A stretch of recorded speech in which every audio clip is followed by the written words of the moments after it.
I'm hesitating between the Sony a6300 and the Sony ZV-E10 to make cinematic videos in the style of a short film clip. Which one do you recommend? Okay, so firstly, I want to tell you, if you're going to choose between a6300 or ZV-E10 with regards to video specifically, hands down, get the ZV-E10. But there's a caveat. Caveat is, I want you to take a look at this particular image, right? This is a handsome brown dude sitting in a locker room, right? And this is just a shot, right? Frame of reference. Now, this is a frame that I actually found in an advertisement for Frame.io, which is a cloud-based footage sharing website. Now, here's what happens. You can maintain the same setting, location, same camera, same lens, right? Same pose, but boom, you got this, right? Literally same exact setup, same camera, same. What's the difference? The difference is, I would say, three things in particular. Those three things are, one is lighting, intentional lighting, right? You go from your standard locker room overhead lighting to something a little bit more creative, more dramatic. You've got your, let's start off with the halo, right? You got this light over here coming down, giving them a nice halo. You got your Rembrandt style lighting. There's probably a key light coming in this direction. And maybe a little bit of negative fill with maybe that's about it. I would say you got your halo light and you got your Rembrandt, maybe with a little bit of a bounce to fill in some of these shadows, but you still got that bit of a dramatic look, right? Two lights, none of the overhead lights are on.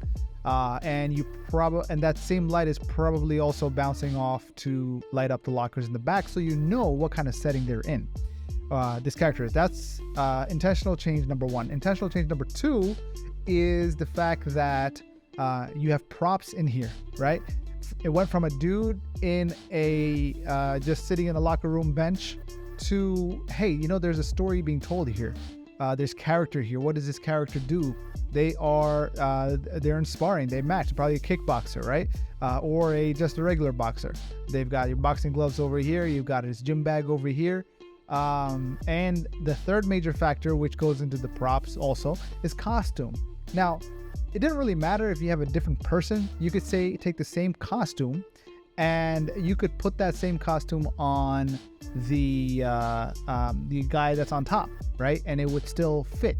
If you maintain the intentional lighting, you maintain the props, you maintain the costume, doesn't matter who's wearing it, it still fits the picture. Now, in terms of the context of where this is actually taken from, this particular image, it's an advertisement that was showcasing, hey, you can go into a location, you can plan things out and send it to your team and they can figure out how they're going to light it. But the point that I'm making here is you can have the same lens, same camera, same setting, but just having props, lighting, and costume for a character can make all the difference to tell a story. So at the end of the day, it's not so much about the gear that you're shooting with, but what is it that you're pointing that gear at? That's where you're going to be able to see the importance and the results that you're going to get. And I'm going to give you an example, just this setting right here. I am using a Canon EOS M6 Mark II. And the setting itself is not anything particular, but one of the things I've done, this is my home office studio, right? I mean, it's kind of sort of a studio. It's more of my home office. But one of the things that's generally challenging with this kind of setup is that if you have a window in the background like this, right? Normally a camera's not going to be able to capture this. Why would you shoot with a more expensive camera? Why? So that you can get something like C-Log or any kind of log profile. As an example, Sony cameras, they have log profiles. They have S-Log, they have hybrid log gamma. And so what that allows you to do, get more dynamic range. But, you know, I'm using a photo camera, Canon EOS M6 Mark II, that happens to also do video. That tends to do video okay, right? I'm not going to get the dynamic range, but yet you can still see the stuff in the background. Why? Well, knowing the limitations of the camera, knowing the tool that I'm using, I went ahead and applied some tints on the window, and boom, now you can see the trees in the background. And so, yes, it matters with regards to the tools that you're using, but it's also a question of knowing what kind of tools that you use. So if you get something like a Sony ZV-E10 and you're going to use it for video over the a6300, for example, there's a couple benefits that come with it, right? If I'm not mistaken, the a6300 has a 30-minute limit, whereas the ZV-E10 does not.